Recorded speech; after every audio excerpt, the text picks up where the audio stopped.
We'll be going over gold futures. In this video, we'll be going over my trade idea of the week and the day-by-day probability model. So let's start off with the technical analysis on the 1-hour chart.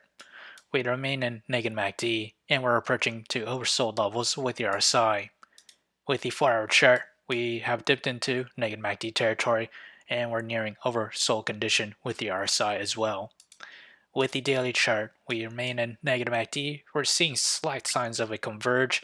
And as for the trade idea of the week, I'll be trading GLD. And my position size for it is less than 1% of my portfolio. My long entry is at $166.06. And that is this range here. And that coincides with the lows made back in November 30th. My sell target is at $170.76, and my stop loss is at $164.33. However, if I were to open a short position, my entry is at $171.94, and that is this range here.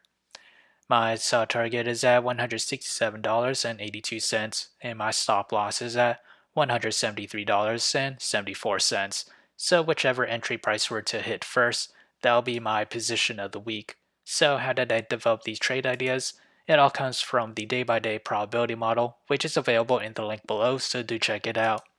As we progress to the 5th day or week of trading, gold futures has a 60% chance to climb between 0 to 1.7%, and to the downside it has a 40% chance to fall between 0 to negative 1.7%. So if you enjoyed this content, feel free to like, comment, subscribe, and thank you for watching.